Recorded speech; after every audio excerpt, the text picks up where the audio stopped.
Hello, everybody. Welcome to the Enough to Keep Going podcast. I just forgot what it was.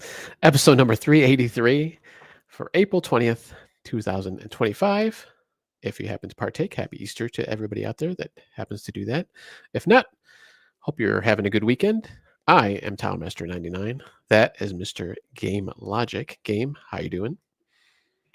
Good, man. We almost had a double screw up because I thought I was hosting tonight and I almost stepped on your intro. So fortunately, you got on the mic before I did. That's all right. And a PSA to listeners who are rejoining us, because of course we were off last week. Hopefully everybody caught that. But it is also well into allergy season at this point. I was out on spring break last week, but I got back and mowed the yard today, or at least the dog run. So you will be exposed to multiple sniffles and sneezes, and Tal, I think all three co-hosts suffer badly from allergies, so I think we're all in the same boat. Yeah, unfortunately. Surprisingly, and I'll knock on wood right here on my desk, hasn't been too bad for me this season. But I'm sure once I do start mowing the lawn and doing all that jazz, it's gonna hit me hard. But for now, I'm doing okay, hopefully. But let's start with the main GX stories for tonight. And it looks like we have both been playing, or we're playing, South of Midnight. I played it on actually my Xbox Series X, and I was just playing it through the xCloud. Hadn't downloaded. I did download it on my PC though. I just haven't had a chance to play it yet on there. I've been playing some other things I'll talk about later in the show. But yeah, I just been running through South of Midnight. I'm pretty early in. I haven't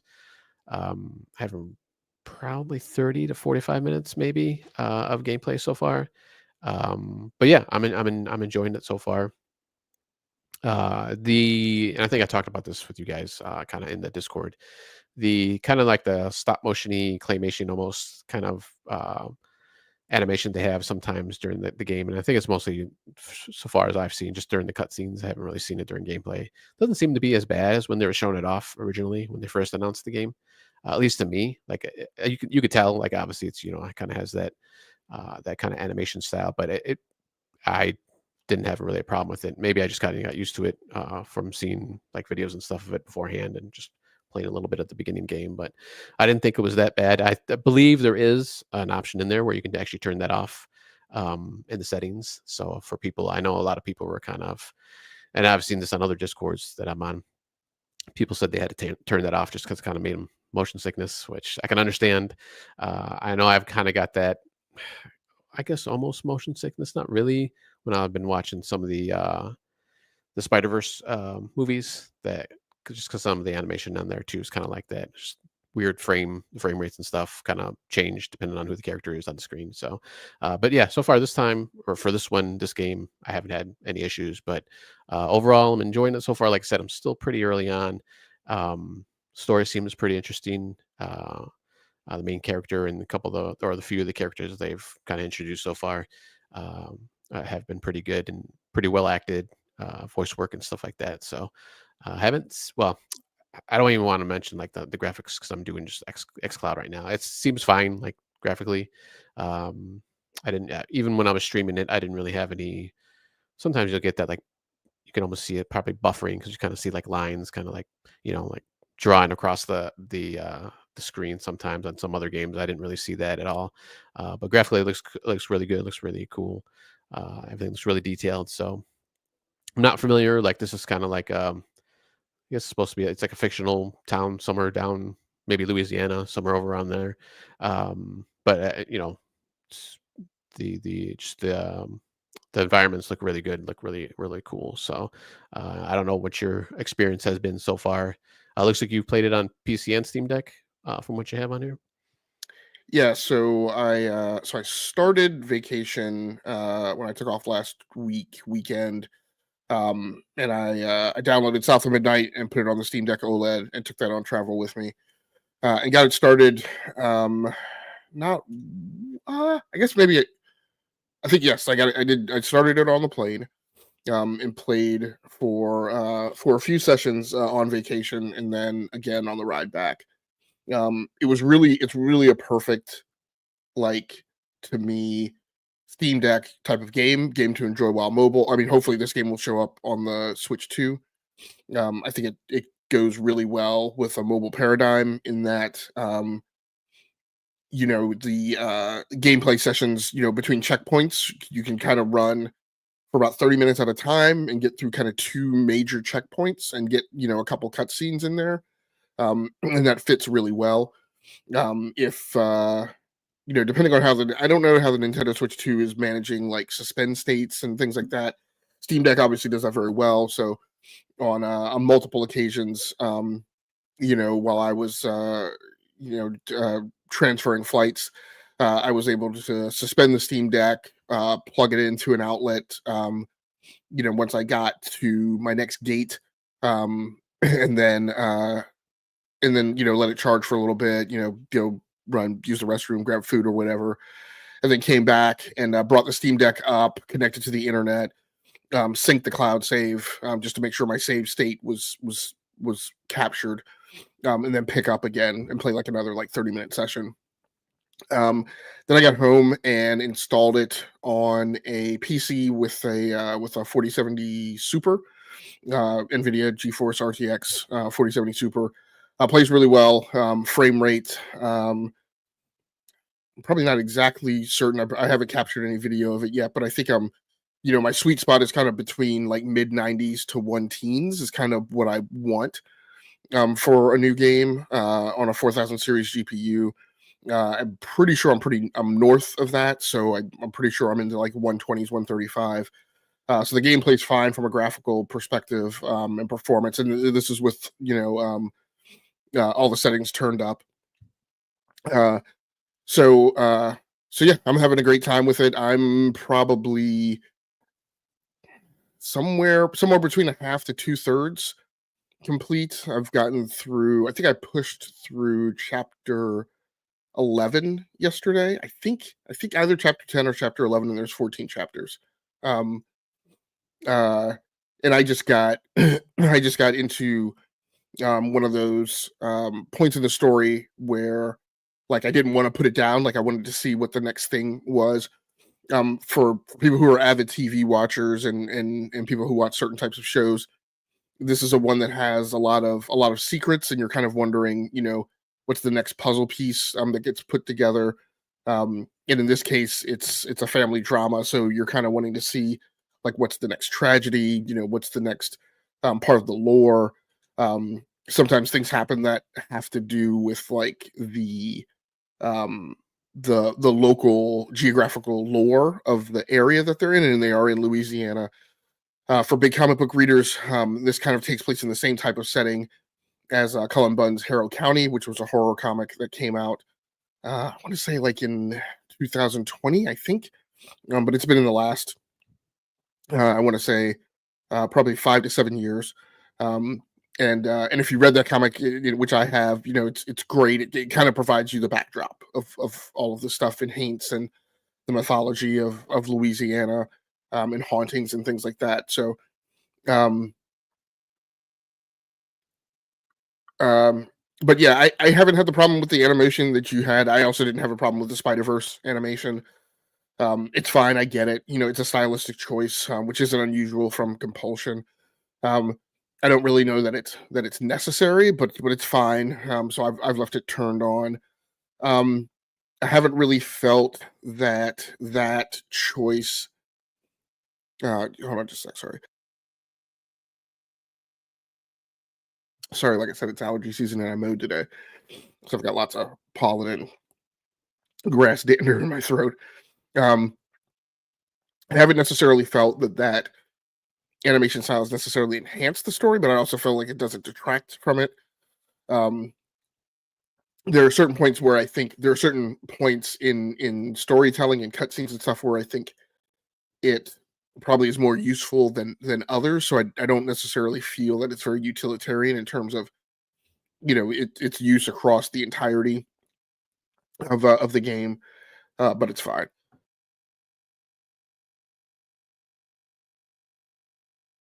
Sorry. I feel like the voice acting is great. Um, yeah, I mean, I don't know much, what much else to say about it than that. Like, it is, I don't want to call it perfect, but like everything is just tuned very well. Um, I don't know how many people um, are kind of native speakers of that dialect. My ear's not tuned well enough to tell if anyone's like faking it or dialing or phoning it in or anything like that. I do think it's used, appropriately. It's kind of interesting. Catfish is really the only one that has that deep kind of um, and right now I can't even remember that really deep kind of Creole kind of dialect in their speech pattern. So I think maybe that's kind of good. Like with the character Gambit in comics, that kind of becomes distracting. Like after a little while, particularly in written word bubbles in a comic. Um, but it works fine in the game. I guess I'm kind of glad that it's not like everyone that has that. So it doesn't feel like that lessens the importance of it. But I do like the way that everybody has kind of a different dialect. I think maybe the one thing Hazel has, I think, a very specific diction in her line delivery, um, and then Catfish does. Some of the other characters do, but I think maybe my criticism there is Catfish. Like I said, Catfish and Hazel do a good job, and then everybody else can kind of feel very generic, and maybe a little more. Um, a little more diversity just in terms of line delivery would be a little better. Um, one of the aspects that I like of this, and I think it was Daniel Ahmad that mentioned it on Twitter the other day. There's obviously a lot of this movement online on social media in this pushback against DEI and this mythical kind of Sweet Baby Ink ascribement that has happened. And it's super interesting to see games like Assassin's Creed, South of Midnight, other things with black centric characters, female lead characters, diverse characters, kind of headline a lot of these games that are proving to be commercially successful and kind of disproving that narrative, right? That agenda. Um, I'm hoping that area of the country to me is super interesting. As a kid who grew up, and I think a lot of us kind of in this space are the same. As a kid who grew up reading a lot of Greek mythology and Roman mythology and Asgard mythology, um, in America we had this period of time where we had John Henry and Paul Bunyan and Babe the Blue Ox, and then kind of between that time and comic books, and comic books are kind of our new mythology. But it's a weird mythology because it's clearly fiction, right? Whereas mythology in the past and in history was used to explain the unexplainable, and there was always just a question of of truth right around it. So comic books don't really have that. But in similar vein, there's this lore of characters that's made up that a large part of the population has particularly now with the MCU, has become very generally familiar with. The era that we miss because it hasn't been written in a lot of cases and hasn't been widely promulgated is these things that came kind of in between that era of early America through, I guess, what I would kind of call middle American history before we get to comic books, right? And a lot of those involve um, horror, right, and hauntings and the supernatural, and so I would love to see more of this mythology kind of told in video games, right? More, and I'm from the deep South, so there's tons of history, and it differs across states, right?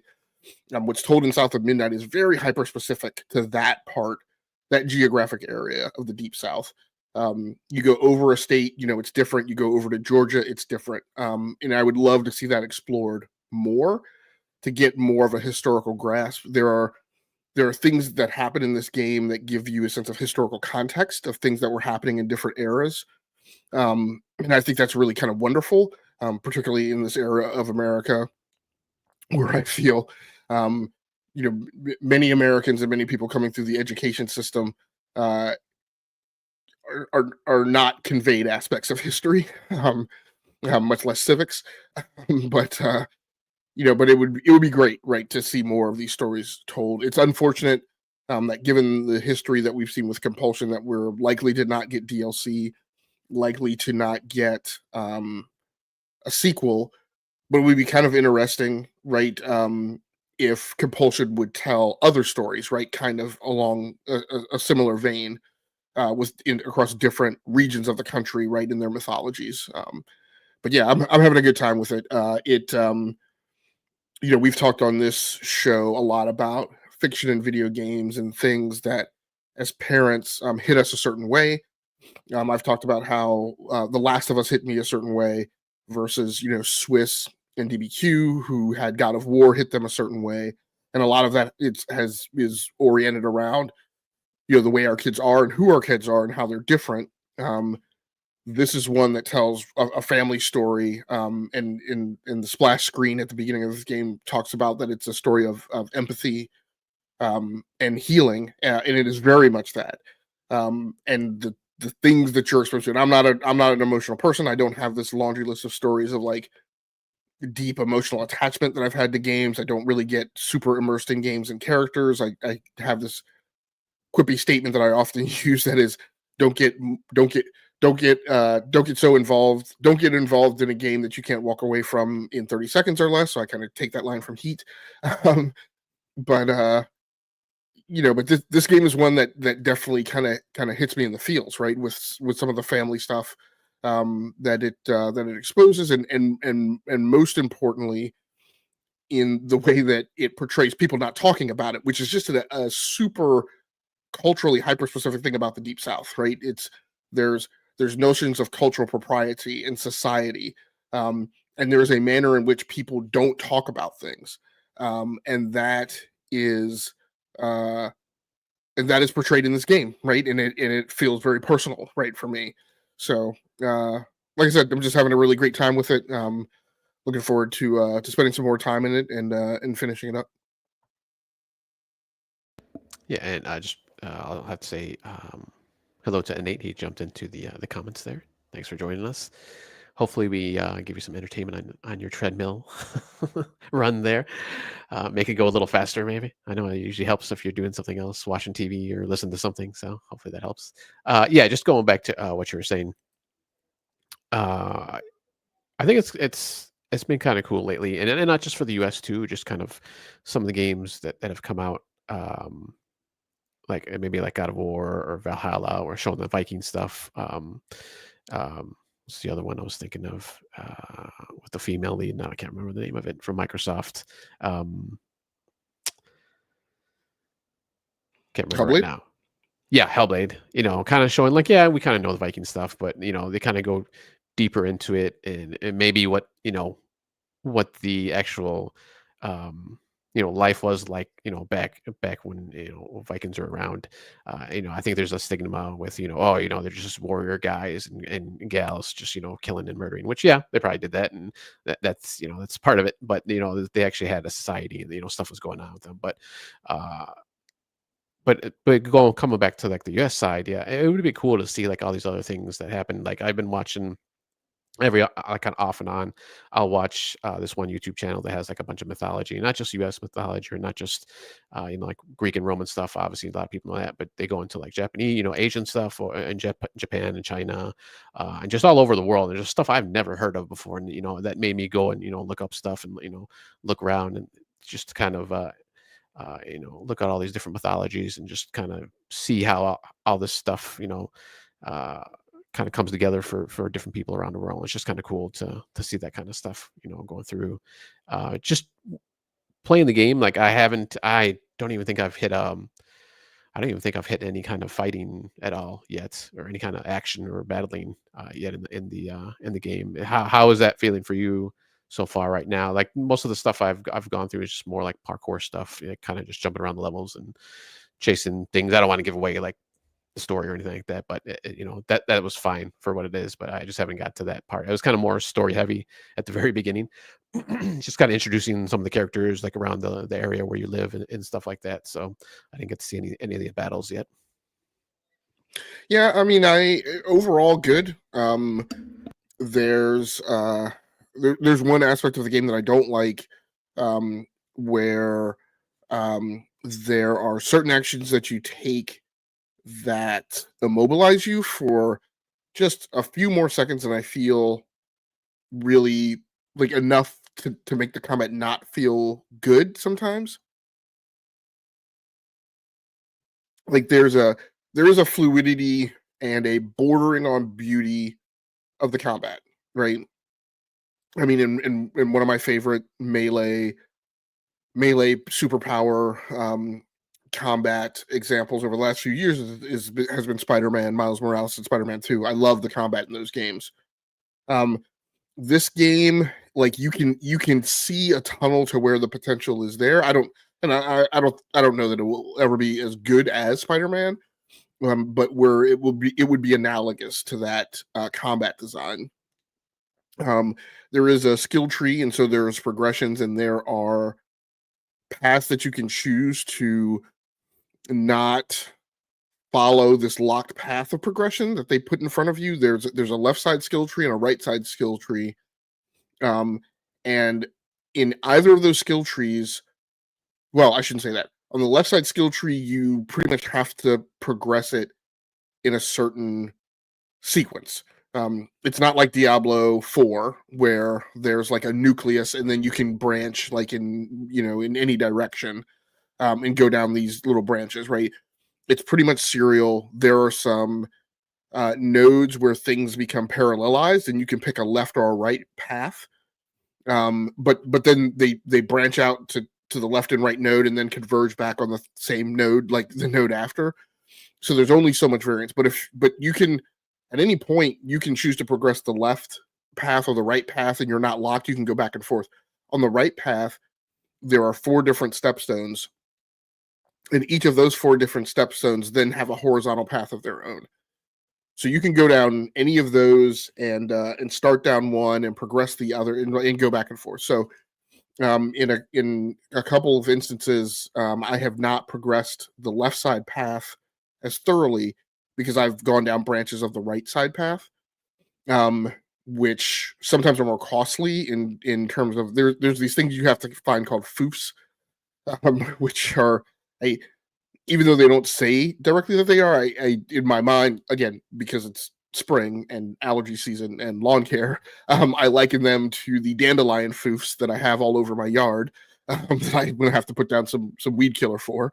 Um, and and these foofs are spread throughout the level. So you actually, even though the game feels very linear, there are branching paths that you can go down, and if you don't go down them, you will never find these foofs, so you will not progress your skill tree as thoroughly. And so the game, it doesn't, it it does.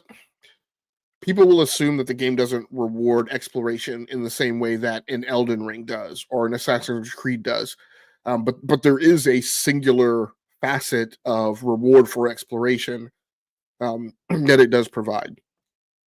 Um, but where the but you know the combat feels good in terms of you can mix and match a lot of these powers, and I have a tactical pattern now that I apply now that I've got a few of these powers together, that I use to manage combat. I was talking on the Gaming Circle podcast on Saturday morning, and one of the co-hosts, Everborn Saga, mentioned a thing that I had completely lost, but there is a battle space element to this game, which is another reason why it clicks with me. Because for anybody who's listened to this show or is familiar with me, I love battle space management. Like and so going all the way back to twin stick shooters, right? I love sorry having to be focused on clearing out certain parts of the map because you need a place to maneuver to, right? As more enemies flood the screen. And there is that element kind of here, right? You have to be conscious of like I need to be because I have 3 enemies coming from that vector. I need to be able to maneuver over there, but I can't right now because there's a singular enemy there. So I need to hyper focus on dodging these other 3 enemies, right, that are inbound, but I need to focus my fire on taking that one enemy down because it's currently occupying a geographic spot that I need to fill, right? So there is that element to the game. And like I said, like there's different powers you get. You will eventually get a companion that provides some additional powers that are primarily used for traversal and puzzle solving, but they are also usable in combat. And so that provides yet another dimension, right, of powers and manners you can go about managing the battle space and enemy formations and takedown. So the combat has been fun. It's got a couple of quirks. I think, particularly when you get into boss battles, I personally feel like some of the boss battle tactics and capabilities are BS. Are just very frustrating. There's one boss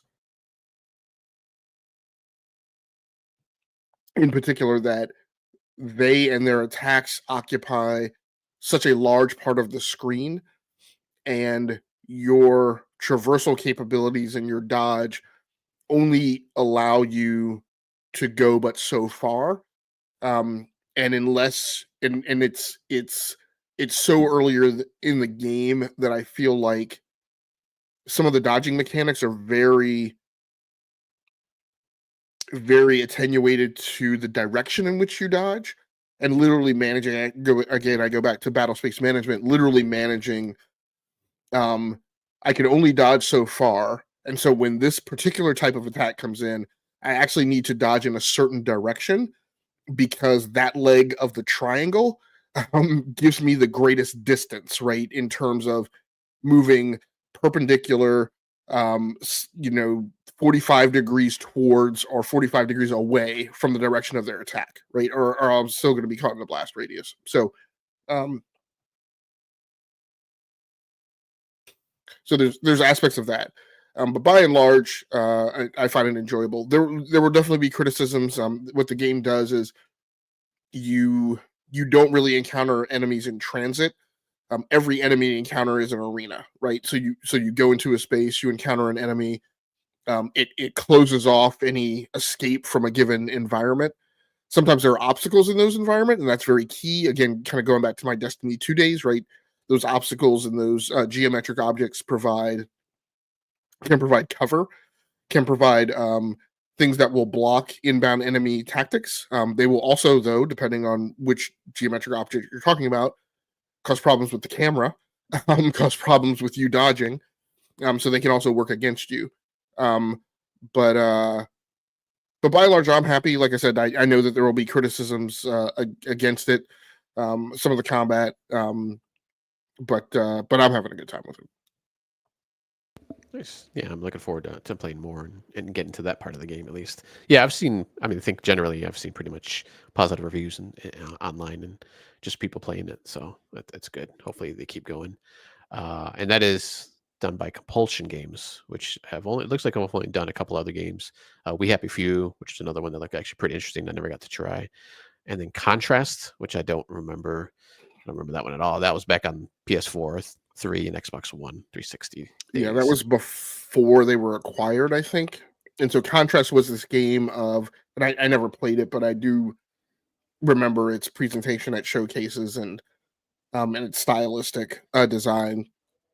It was a game where I want to say it was you and then your shadow, and going around various parts and various levels and challenges and puzzles and stuff. You needed to use both your real body and your shadow body to like matriculate given environments, right? And it was a heavy stealth oriented game, I think. um so yeah. Nice. All right. Let's jump into our main news headlines. I'll jump on here first with we finally got pricing, definitive pricing, and a date for the Switch 2 pre-orders. That'll go live on April 24th. So this Thursday, I believe that is. Yes. So this coming Thursday. So the price of the console itself they're still staying the same. Excuse me. And there was a delay if you don't know. They had delayed it in the US on pre-orders, I think because of all the tariff talk or back and forth that's going on lately. But the console itself will still the same. So the standard, just the console by itself, will be 449 still, and then with the Mario Kart World pack and bundle will be 499. That still stays the same, but they are bumping up some of the peripheral. Oh, I think most of the peripherals actually accessories. Most of them are $5. So like the Pro controller, the Joy Cons, the charging grip strap, the wheel set, which I believe comes with two wheels, the camera, a couple of the cases, and the AC adapter. Those are getting bumped up to $5, so an extra $5 on those. Not too bad, I guess. And then the dock. The dock system by itself is going to be $10 extra or $10 more, so that's about $120 more than so. I guess not too bad. We're just getting hit on the accessories, so hopefully. But I guess the question is though, like at the bottom of this article, it says how when they're talking with Doug Bowser, the boss over here in Nintendo of America, he said they've been shipping units and stuff over for a couple months now, or a few months. But I'm wondering after that though, if we'll start to see a bump up in the console too. Games seem to be at the same price still. Here at this, and this is from Video Game Chronicles, which took it from Nintendo's site because I double checked that too. But they still have the games. Mario World is 80 by itself, and then Donkey Kong Bonanza is 70, 69.99. So I think the games are still staying the same for now, but we'll have to see in the future. So hopefully, yeah. I don't know if I know you kind of had you're kind of wavering on your doubts of whether you're in a pre-order or not. I don't know if that's changed at all since the pricing has come up now. I don't have any direct kind of really personal interest myself. There are a few ragged edges. Like, I've been doing a lot of evaluation of what's going on in PC gaming now. And, in general, not just PC gaming, but everywhere in consumer electronics, prices are going up. And it is not just inflation, right? There are some specific dynamics kind of going on in spaces where things are weird and prices are escalating beyond their historical norms. In the PC gaming space, the consoles now have 16 gigabytes of VRAM. The PlayStation 5 Pro, I believe that 16 gigabytes is dedicated, so it's not sharing that RAM with system RAM. I think it has a dedicated 2 gigabytes of system RAM. So, I think so developers are targeting 16 gigabytes right of VRAM for the consoles, even when some of that is shared. And so in general, in the PC space, if you're on a 16 gigabyte GPU, you're good. I think even if you're on a 12 gigabyte GPU, you're going to be good for a while, right? But if you're on an 8 gigabyte GPU, that's a problem, and it's particularly a problem in terms of longevity. Fortunately, I'm not on any 8 gigabyte GPUs. But these consoles are going to start turning over into the next generation in the next couple of years. And what are they going to be? Are they going to be more 16 gigabyte units, or are they going to be something different, right? And even though I shouldn't say that, I have one GPU that's 8 gigabytes, and that's my 3070 Ti. And so far right now that card is okay because the workstation I use it at is feeding two 1080p monitors.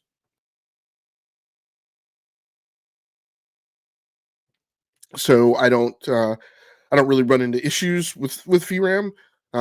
But when I change those monitors out, I may, and as games advance, I may. So, I have given some thought to going back to one console to help manage what goes on in the PC space. But more so than that, like I said, I've mentioned before that my kids are asking me to do something, some type of solution for them for gaming this year that takes them beyond where they are with Amazon Fire tablets. They're sick of those things. I'm sick of those things. And if I put them on Nintendo Switch Lites for now, until we see what a Nintendo Switch 2 Lite looks like, I'm not going to administer that from the web, right? I'm gonna want a Nintendo Switch 2.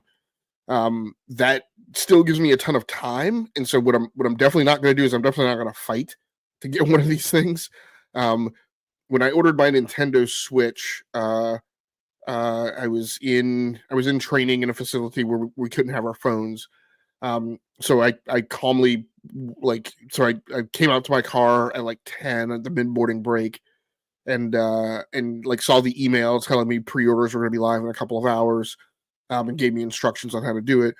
I calmly walked back out to my car at noon, and I was able to get a Nintendo Switch pre-order that was going to arrive on launch date, with no muss, no fuss.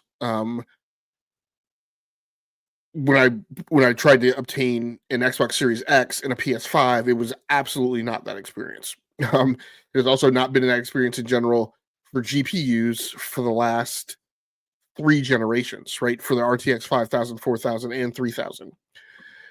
So what I'm not going to do is I'm not going to go through a bunch of herky jerky to try and get a Nintendo Switch 2. If I get an email alert and I have idle time or downtime, or I'm in some meeting that doesn't need 100% right of my focus, and I'm able to go and do it one time, then great.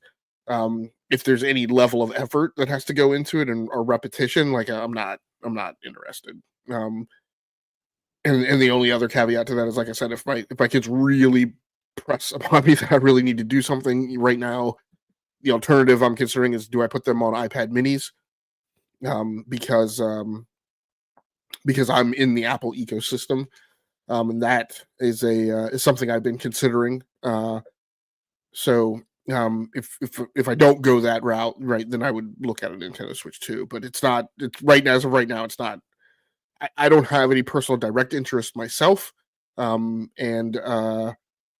my external interest is very thin. So we'll see. I don't expect that I'll be in the pool anytime soon for anything like a launch unit. Yeah, the original Switch I didn't pick up right away. It was like a few months later, I think sometime in the summer, maybe even late summer by the time I got that one. So by then it was pretty, fairly easy to get one at the time.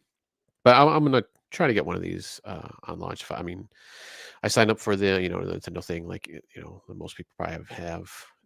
They'll hopefully I'll get a buzz from them. If not, then I'll try to get one on launch day. If not, I got other games to play. So there's plenty of stuff out there. I got a PC, I got Xbox Series X still, so I think I'll be okay. I'll be disappointed, yeah, sure, but I mean, I still have stuff to play. So, all right. So if you want to jump into the next story on some F1 news here.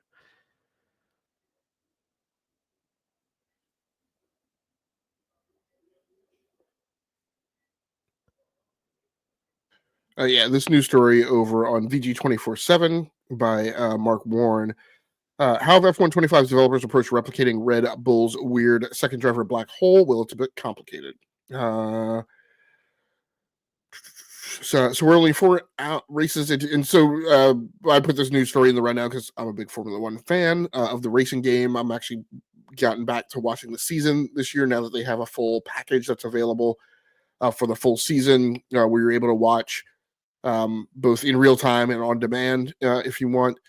And so this game comes out the game is coming out on May 30th. This is typically something that I typically buy like every year. It comes out to all platforms, PC, PlayStation, and Xbox. We're only 4 races into real world F1's 2025 season. As I type this, the Red Bull team has already essentially fired, well, demoted one of its drivers, drafting in a replacement after just 2 races. There were no factors outside of on-track performance that played into it.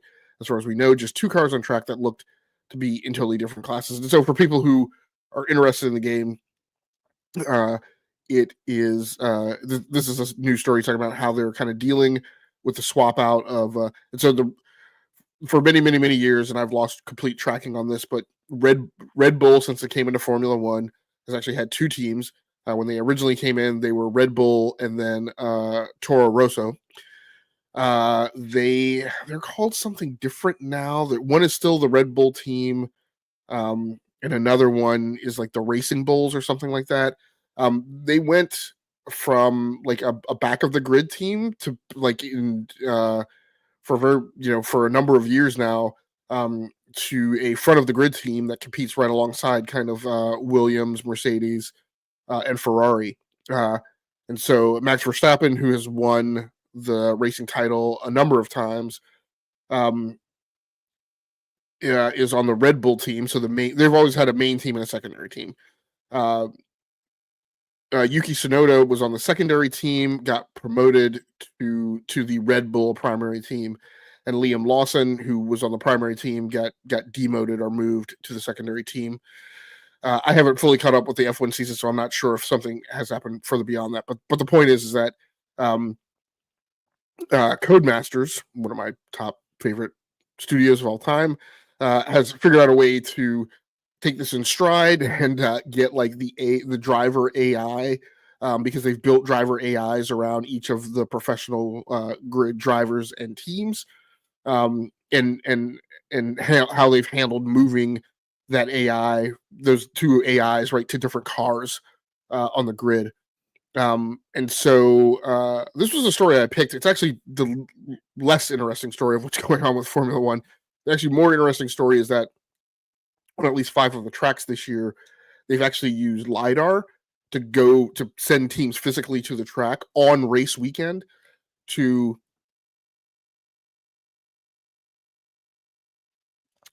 take imagery and actual radar bump maps of the tracks, and so to implement in the game. And so not only is that giving them good imagery to put wireframes around and map the tracks around, but also inputs to the physics model, and in a way that is representative of the actual tracks on race weekend, when these events are supposed to occur in the game.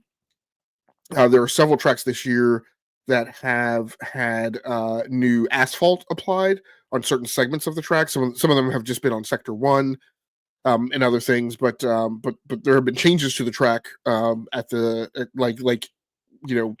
a physics level where it would only impact like the tires. Like you wouldn't really necessarily see it in the game, but it does have impact to the cars. Like in the Chinese Grand Prix and at Suzuka for the Japanese Grand Prix, there have been things that have been done to the tracks that actually change tire grip. And things like at the Japanese Grand Prix, or is it the Chinese? I think at the Chinese Grand Prix, all the teams came in with nobody. Well, with most teams on the medium tire, and then Lance Stroll went with the hard tire, and then that tire lasted like 30 something laps, and like so like a third into the race, teams were like, holy crap, did we miscalculate? We didn't go out on the hard tire. Here's this guy doing a one-stopper strategy on the hard tire, and it's lasting like 2/3 of the race. So there was a lot of scrambling, and so things like that are actually being like mapped into the game, which I find super interesting. So, like I said, game comes out on May 30th. They are, as far as I can tell, they did not shift the F1 series to the UE5 engine like they did with WRC 25 last year. Which that game is still in a horrible state. They're still using I think it's the Ego engine, which is their own proprietary engine. So high hopes for F1 for this year.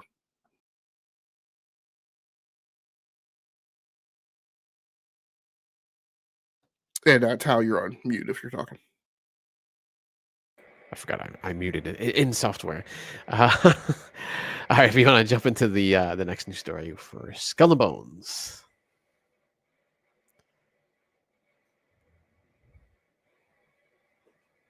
Which I guess some people are surprised, but I mean, it's Ubisoft, so they're gonna try to build up this game, I suppose, just like they've done with other games.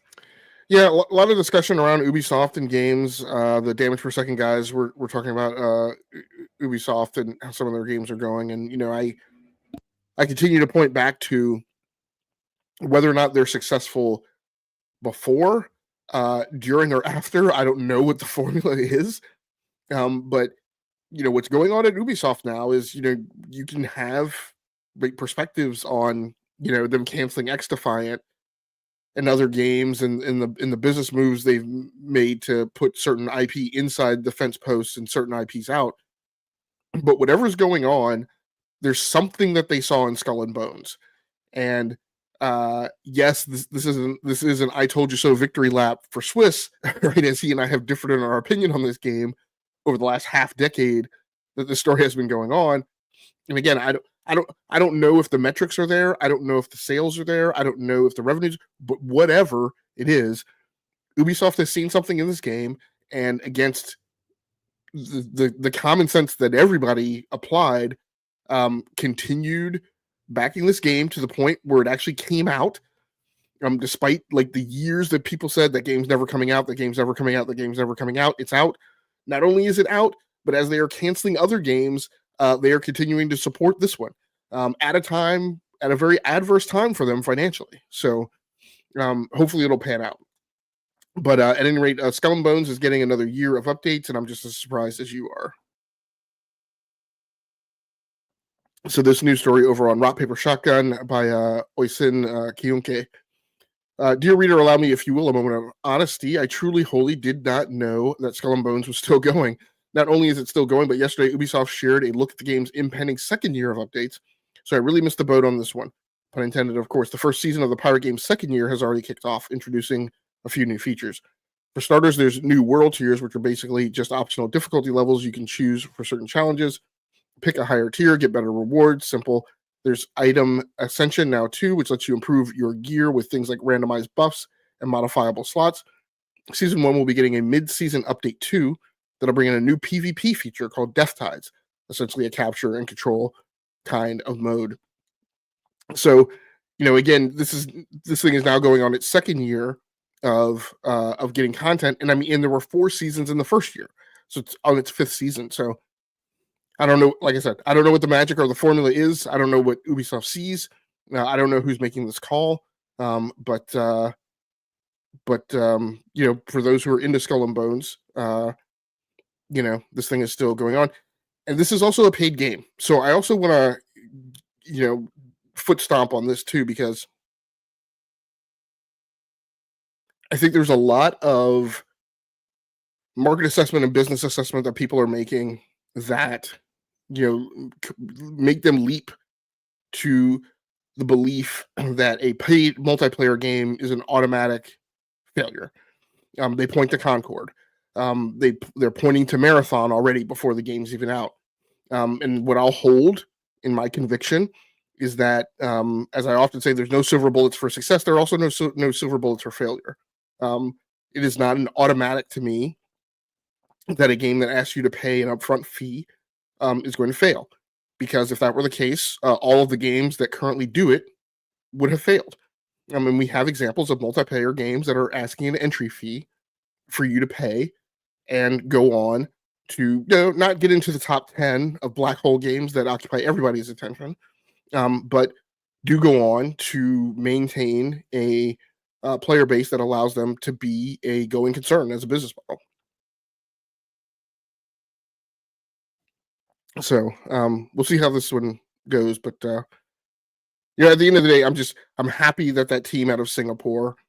There's lots of teams at Ubisoft, and very frequently the only teams we ever hear about are Ubisoft Montreal and Massive Entertainment. But Ubisoft is more than that, and I know some of us know about Red Storm, but Red Storm is much less of a household name than it used to be when it was like the king of the Rainbow Six series. So I'm just glad to see a development team that stuck with it, that got backed, by their executive management, make a go of it, and hopefully this thing will go on and do good things. Yeah, you mentioned that, there has to be like some kind of metric they're saying here, because obviously, if XDefiant's gone and they've already kind of, well, I guess they did announce DLC for Star Wars, so I guess they're still trying to do stuff on there. But obviously, there's stuff that they just kind of drop, once it's done. And Star Wars is a little different, I guess. Outlaws, because it's it's a single player game. As far as I know, there's no multiplayer in that one. Yeah, there must be something they see obviously in this game, player count or just something, And I don't know. Like you said, it's a pay game, but the updates, are the updates free, right? I'm assuming. Oh, they're not. So you do have to pay. It's got battle passes and microtransactions, and on Steam right now, the Skull and Bones standard edition is $40. The deluxe edition year 2, which I think gets you all of the battle passes for year 2, is $50.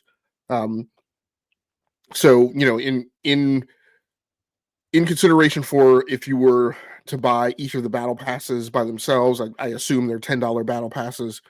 and that would be $50, and you're able to just get them all for 50. It is a Destiny 2 type deal, right before Destiny 2 went free to play. And then the Buy Skull and Bones Premium Edition Year 2. No, I may be wrong. I'm not reading all the detail, but because I was trying to be quick. It could be that the Deluxe Edition, I would assume the way this is tiered right now, just at face value, the way it reads, is the Deluxe Edition Year 2 gets you the first season, and the Premium Edition, which is $90, gets you all 4 seasons. So they are they are charging you the 50. They are charging you. They're actually charging you $50 for year 2. But I will I'll have to double check that. Deluxe pack includes 2 extra missions. Doesn't say anything about the season passes.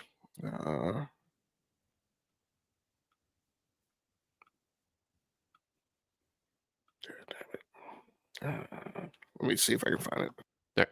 Yeah, because I mean, they also talk about having a season 3 coming out in the fall, and then a season 4 after that, probably in the winter or maybe early next year. So they're obviously they have a roadmap going there that they're going to keep adding stuff this year. So they obviously see something. Yeah. Receive exclusive vanities and 6,000 gold plus 1,800 bonus gold.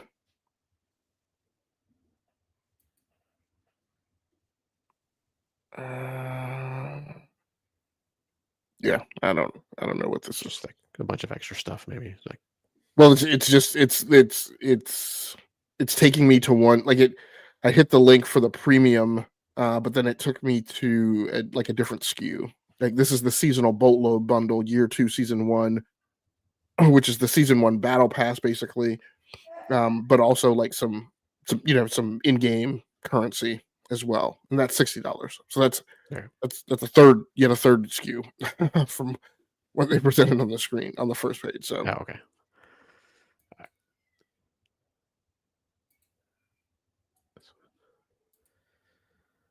All right. Well, if you want to just do the last news headline to just round us out here on some last Switch 2 sort of news here. Actually, game news, I suppose, for the Switch 2.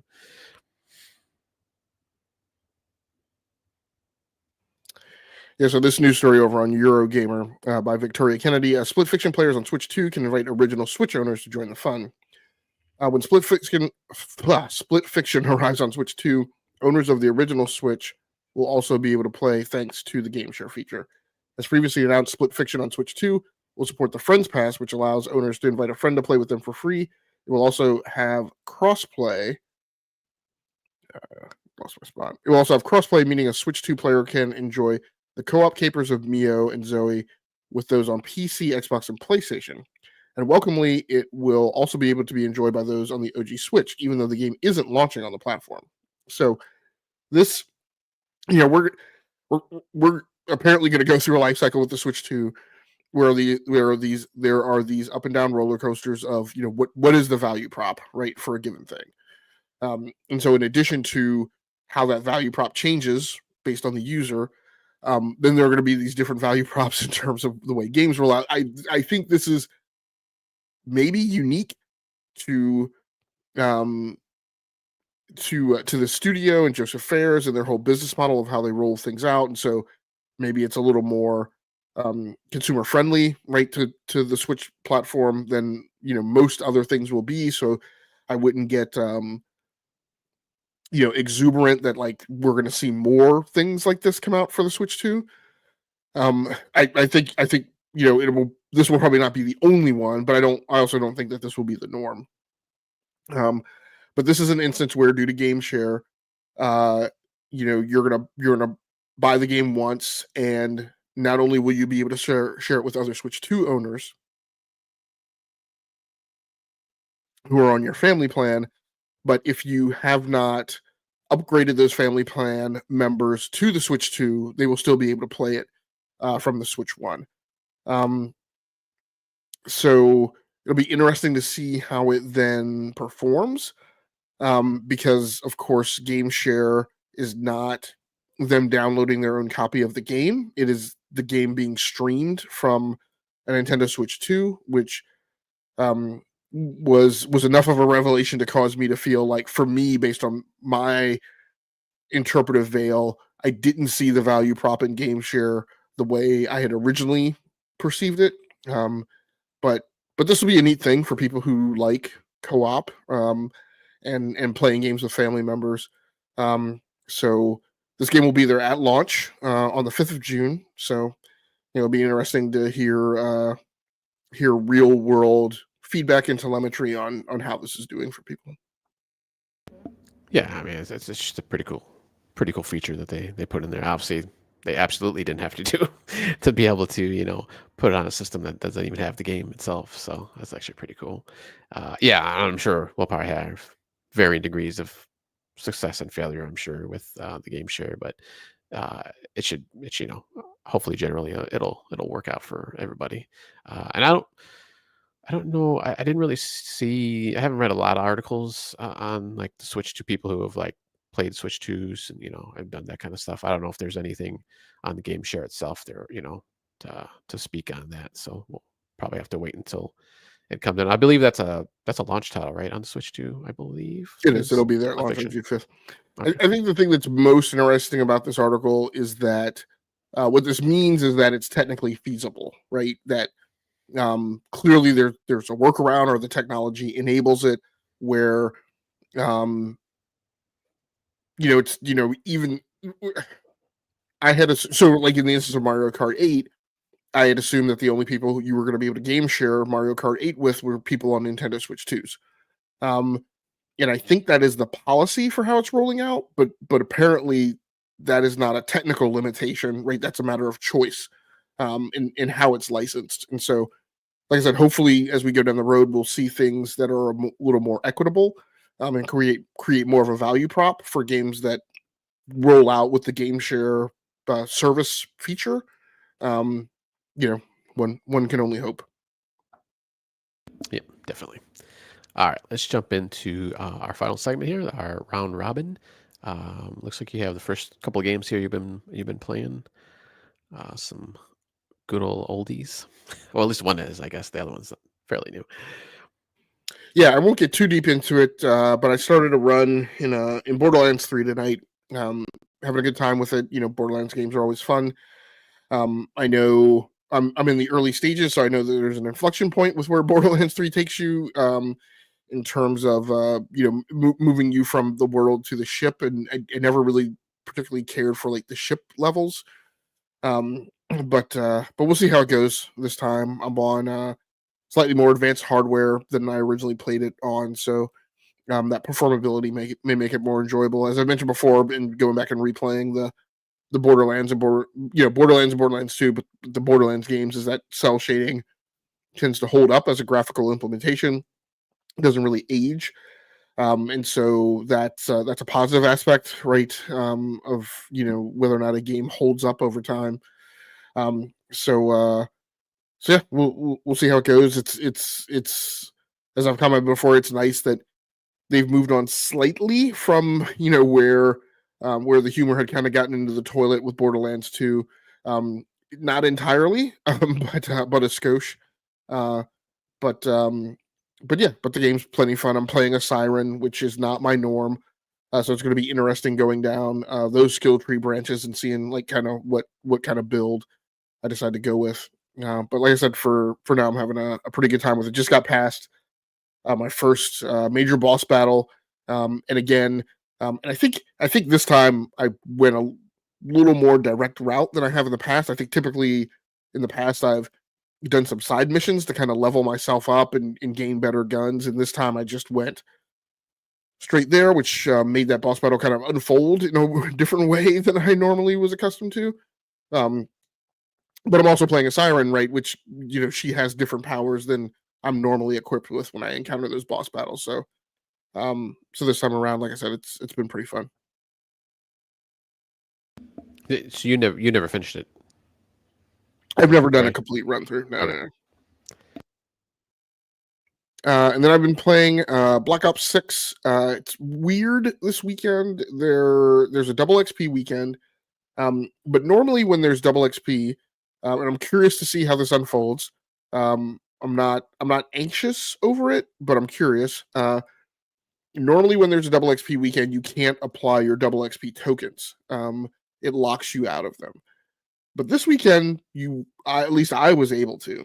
So either there's a glitch in the game and it's allowed me to apply my double XP tokens, and when this double XP weekend is over, um, I'll just have lost those tokens. And it's been difficult for me to tell whether or not they have actually been helpful during the. I just assumed that it was allowing me to stack the tokens, which has not been the norm. But I did clear. I think I cleared a new prestige level in like 30 something levels. So, and I only played like 4 hours this weekend. It's not like I was playing like all the time. So maybe it was stacking the double XP. I don't know. If there was a glitch, hopefully we'll hear about it. Or there was a glitch and that will come out after the double XP weekend, and they'll give people all those double XP tokens back. So I don't know. What But level did you start at? Do you remember when you started playing? I had just prestiged up to a new prestige. I Oh, can't so you went remember. through a whole round of till the next one then, huh? I when I started this weekend, when I played previously, I had just clipped to a new prestige, and so I mean, to the extent where I only had like one custom loadout made. Okay. But over the 4 hours this weekend, I advanced like 30 levels within that prestige. And I think that's faster than my normal rate on a double XP weekend. So Yeah, I that think sounds like it's stacked most likely. Yeah. yeah. So um but yeah, I had plenty of fun this weekend. I came across a couple new maps because I'm not like staying as up to date on Call of Duty as I normally do. But yeah, I came across a couple new maps that I hadn't played, or at least maps that I hadn't played in a while. Still kind of in that stage where I don't know that there's maps that I hate. Uh, I forget what the low something or other. It's low. I want to say low country, but it's not low country. But um, whatever that map is that starts with low is still probably my least favorite. There are a couple different face-off maps that have been added. They're not new. They've been there for a while. But like I said, I haven't been playing Call of Duty every day like I used to. But there's the train map. I didn't come across the small yacht map, the one that they kind of did the head fake on. Made me think it was like the larger yacht map from past years of Call of Duty. But I didn't. That one didn't come up in the rotation this weekend. But the train map came up for me. So, but overall, still having a good time. Playing it. Um, and no real big changes or anything that really bothered me over the weekend. Nice. Yeah, I haven't really had a chance to play all that much these past few weeks. They did finally put in one of my favorite maps in the series, which was Firing Range, which is back from I think the first Call of Duty actually, or Black Ops, I should say, Black Ops The game. Black Ops Sorry. or Black Ops 2? Was it Black Ops 2? I thought it was from the original one. Maybe it might have been introduced in Black Ops 2, but yeah, but that's been always my favorite map in the series. Sorry, I was trying to look at the maps here to see which map you're talking about. Yeah, There's that Life. Oh, Lowtown. I think Low that's Town. what you're talking Yeah. about. Firing Range did come up in the rotation for me this weekend, and that was one that I was like, oh wow, they've added that map. Yeah, But yeah, I think I only got that map once in rotation, but yeah, it was pretty fun. yeah, that's one of my favorites, definitely. Um, yeah, I think I hit the fifth prestige was the last one I had actually just completed. So I'm working on my sixth right now. Maybe I'll jump in there actually tonight to see if I can get my levels up. Especially if you can, if maybe I'll test too, see if my XP tokens are available or not. That's I don't think they've ever done that before, as far as I can remember. A couple of games I've been playing, kind of just same olds that I've been playing since the beginning or the end of last year, actually. Marvel Rivals that came out with season 2 just a couple weeks ago. and they introduced the Hellfire Club Gala map. And with that, they've introduced Emma Frost, the White Queen. So she's a vanguard, so she's like a tank, which kind of makes sense, I guess, with her diamond ability now, or diamond mutation that was introduced years ago. It's kind of a secondary mutation. So she's got some. I guess she's really just a pure tank, more or less. Like, so some of the characters kind of have like a dual role in the game, but she's like pretty much a tank. She's got kind of like a diamond shield, which is a little weird, that she throws out. I guess like diamond psychic shield. Just her main attack is kind of like cloak and daggers, or I guess cloak, and um, Scarlet Witch was kind of just like a beam that she shoots out, and that's probably like a psionic beam for her, since that's kind of her power set. But hers, you actually have to reload, which is kind of weird. She's got like a counter on that, so after it, drains, just quick animation where it like reloads and keep going. But then she's got her diamond form where you can do two extra moves that are different from when she's just her normal. Mutant person, I guess you could say. So she has like a kind of a grab, where she grabs somebody and like smacks them down on the ground, and then she has like a kind of a kick where I'll kick someone kind of back a little bit. So it's kind of cool. And then her like ultimate power is she kind of shoots out like psionic waves, and after like a couple, or like a 3-4 seconds, I think, anybody like within that wave will start to like move towards you. So it's kind of controls them, which once again kind of makes sense with her power set. So it's kind of cool. So if you happen to be like near a cliff or something, you can kind of just like pull them towards you and they'll fall off. Or it's a good setup for other ultimates too, where it's more of a power hit, since they can't really, once they're in that after that few seconds they're moving towards you, they can't move out of it. Before that, they can kind of jump away. You can kind of jump away, get out of it, so she doesn't capture you. But once you're in that, locked in there, you can't do anything. So it's good for like an Iron Man, or Black Panther and Namor, to do their kind of power moves, where it's more of a kind of just like a big hit. Thor, I think, too. So it's kind of cool. So, and then the map, the Hellfire Gala map is a domination map. So it's just like a point on the map where you kind of have to take control, or king of the hill, whatever you want to call it. So that's kind of nice. I like that. I don't know. I kind of go back and forth between the king of the hill and the kind of the envoy, or it's like an escort mission, basically, where you're either protecting or trying to defend a point that's moving through the map. Initially, I didn't really like those modes, because I remember that mode from Overwatch 2. Also, I would say Overwatch 2, but I meant Overwatch also. But I don't know, it's kind of growing on me, and now I guess it kind of depends too, like who you should be playing, during those kind of maps. But I think Domination, or the King of the Hill, is still kind of my favorite mode. In that they do have a uh,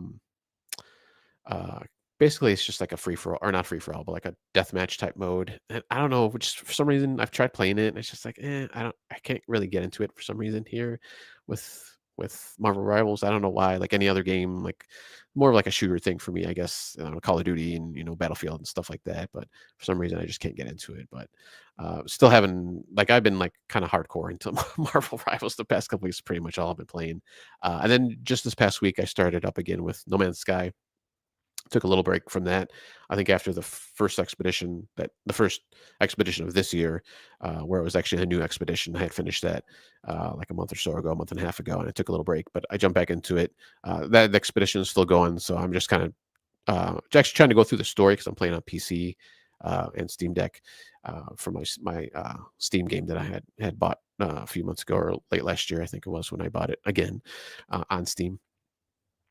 So just kind of going through the story, because from when they had the Worlds Part 2 update, which I believe was at the beginning of the year, um, you, those certain worlds, like, which is kind of the gas giants and the bigger ocean worlds, you can't access those unless you've actually finished the story. And I think there's a couple other, might be some kind of machines and stuff you can maybe throw down at your base, that you can only get to once you finish the story. So I'm trying to kind of rush through the story to get to that part, so I can. I want to kind of get to. Some people kind of go to like a paradise planet, but I kind of just want to find a planet that kind of just aesthetically looks good to me, and kind of just like sit down a main base finally, and just kind of maybe mess around with the base building a little bit more than just like a little box like that I've put down so far right now, and make it look a little nice. Then like I have like one floor base, but because some of the structures, and especially actually the storage units, are kind of tall. Like normally I would have like not put a roof on it and I kind of built up like a second floor, but now I just have like the storage unit like sticking through sticking through the roof or the floor. So it doesn't look like super nice right now. But I want to find a planet where I can just kind of build like kind of a nice base and kind of fool around with that a little bit more. Kind of being into the base build a little bit more. Not the best with it, but just trying to do something that I like. So just kind of mess around with that. And I'm sure by the time I probably either I'm about to do that or something's gonna, or I'm trying to go through the story, I'm sure there's gonna be like another big update, and I'll have to learn some more stuff, or the next update or the next expedition will probably be out. Actually, what are we in April? I think the next one should be coming out either the end of this month or maybe sometime the end of the next month. I have to double check on that. So it's like every quarter or so, or 3 months. It's a little bit more. So it's not totally annually, but they're kind of quarters. So having a bunch of fun with that. But yeah, just still messing around with that. I haven't had a chance to get into the VR more than I've wanted to. I know I did a little bit of that, like a month or so ago. So I definitely want to try that more. Just kind of cool. Just especially when you're flying the ship. I haven't done any ship battles too either. While I was doing the VR mode, so I want to kind of try that out. But yeah, that's pretty much it. Got a little bit back into Fortnite recently. They actually introduced, and this will be real quick, a Scorpion kind of. They already had like Sub-Zero gloves that you can use, and he has kind of like just more melee weapon or melee kind of attacks, and like an ice slide that you can do and kind of knock people back. But now they introduced Scorpion also, where he obviously has a spear where you can snag people, and I think his other moves is just basically like more melee moves too, just kind of kung fu karate moves. So it's kind of interesting to see that, and I think that. I think the end of the month, maybe like another week or two, we have for this season on Fortnite, and then the next season will start. And it looks like it's going to be a Star Wars centric season, which that goes with the battle pass. So that should be interesting to see kind of the skins and stuff they put on there. But other than that, yeah, that's pretty much. I've only been kind of knocking around those 2 to 3 games, and obviously Rocket League, which is my staple right now. Anything else you want to report on? No, not really. I've been putting in time on a PGA Tour 2K25, but we'll probably talk about that a little bit more when DBQ is back. But it was interesting as I went out for spring break. I mentioned to him, I was like, "Holy cow, DBQ PGA Tour 2K25 has double XP weekends." So, Oh yeah. Which is good because that game more than anything is stingy as all heck with virtual currency. It's not entirely a single player game. You can play co-op, and it has multiplayer. I'm sure that there are communities out there involved in that where the VC will be more important, but lots of people also play it as a single player game. So the only thing they're really doing by being stingy is really gating the progress when people are doing single player campaigns, which I think is where DBQ and I have had a huge problem with it. But it is what it is. The game's still enjoyable. You can tune it, so it's not as dependent. It doesn't gate your progress as much. But yeah, I've been continuing to play that as well. Nice. Yeah, I was kind of surprised on that when I saw that you said there's a 2K, a 2XP on that. Do you know if they do that in the other? Well, I guess the only basketball is really the only other game I suppose that 2K makes right now, but I've never heard them do that in like any of the other that basketball game or anything. So it's kind of interesting that they do that. Yeah, I haven't spent enough time in their other sports games to know if that's a major thing that they do. Yeah, I'll have to ask DB about that next time we're on together. So it's kind of interesting. All right, so let's jump into the releases for this coming week, or at least significant releases. We got Clair Obscur Expedition 33 coming out on April 24th for PC, PS5, and Xbox Series X. So that is the I think we talked about that before. Kind of I guess where there's like the people like after they hit 33, they kind of get taken away, we'll say.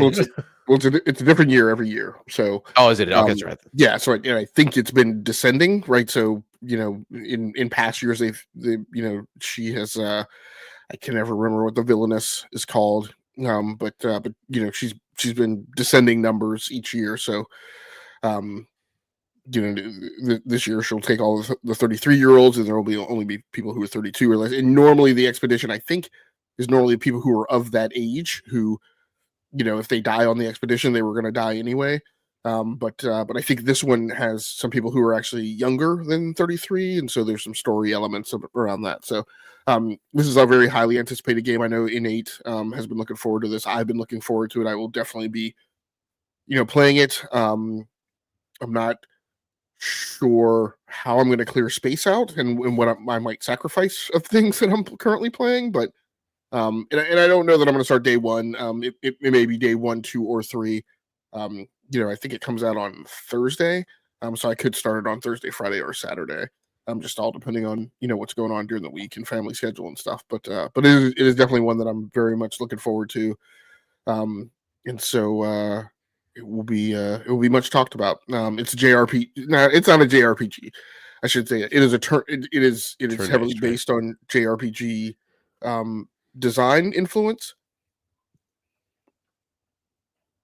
and the literary style or the literary setting of it is Belle Epoque, which is a French literary style, which I liken to some notion of Victorian era and or steampunkish, type of content. But it's been super interesting since the day it debuted in a showcase, and like I said, now we're finally here.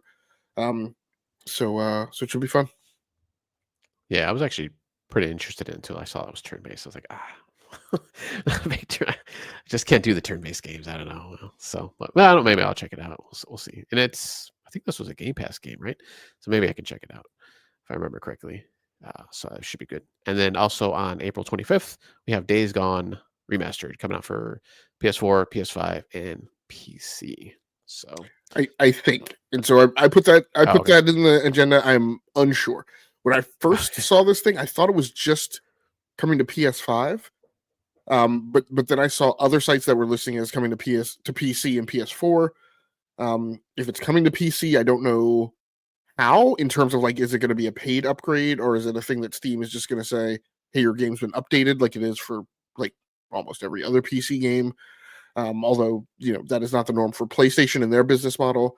If it's coming to PS4, I don't know what the remaster enhancements are, or if I don't know if you can upgrade the previous, like I don't know any of the business model around this. I can only assume business model and pricing based on what Sony has done in the past.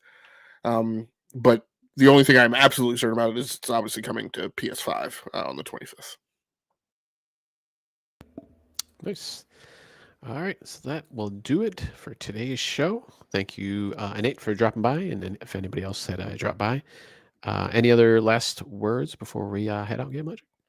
Nope, I don't have anything else to add.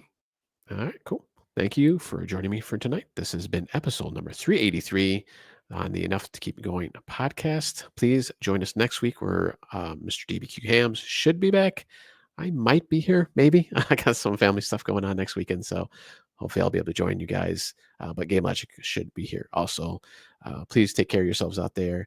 Stay safe. Play those games, and we'll see you next week.